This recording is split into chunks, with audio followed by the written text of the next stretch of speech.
जिस झोपड़ी में देवहूति को बिठाया तो कर्दम मुनि तो बैठ गए बाहर, और देवहूति जिस झोपड़ी के अंदर गई, जिस मकान में गई ना, अंदर जा करके देखा तो उसमें 50 बिल बने हुए हैं। चूहा रह रहा है, बिल्ली रह रही, चिड़िया रह रही, चींटी रह रहे, नेवला रह रहा है, सर्प रह रहे, अनेक प्रकार के जानवर उस घर में निवास कर रहे हैं। देवहूति ने पूछा कि स्वामी ये क्या है? तो कर्दम मुनि ने कह दिया कि देवी, इनने इस घर को अपना माना तो मैंने घर इनको रहने के लिए दे दिया, ले लो तुम रहो। अब रहने के लिए जगह दे दी। आप कहाँ रहते हो? कि जो आसन डला है ना, यहाँ मैं बैठता हूँ।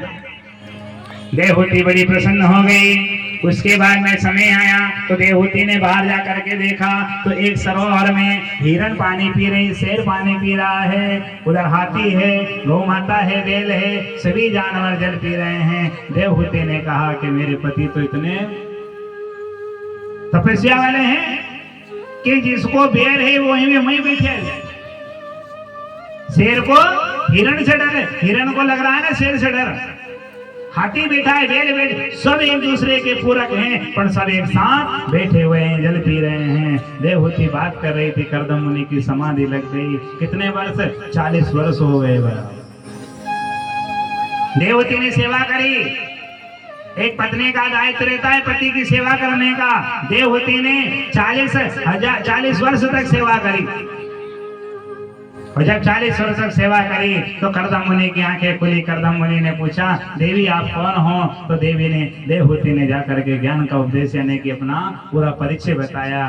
फिर कर्दम मुनि ने क्या कहा देवहूति से कि देवी आप अपने पिता के घर चली जाती,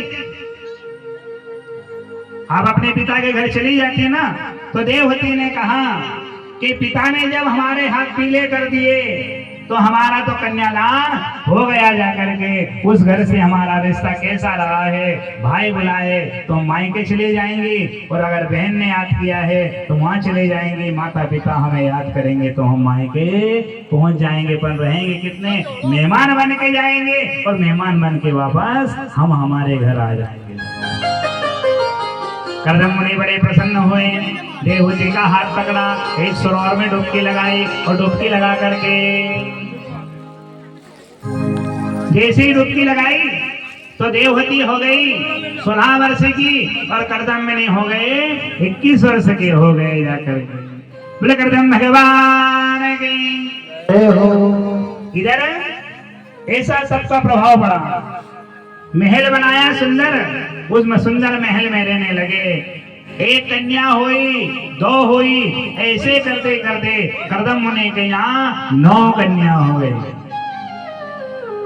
एक बालक की बात थी ना, 9 कन्या हो गई। कर्दम मुनि ने कहा प्रभु अब तो 9 हो गई हैं, अब कब आओगे? तो भगवान ने कह दिया कि 10वें नंबर में मेरा ही अवतार है। बोले कपिल भगवान की जय हो। भग भी नहीं सके।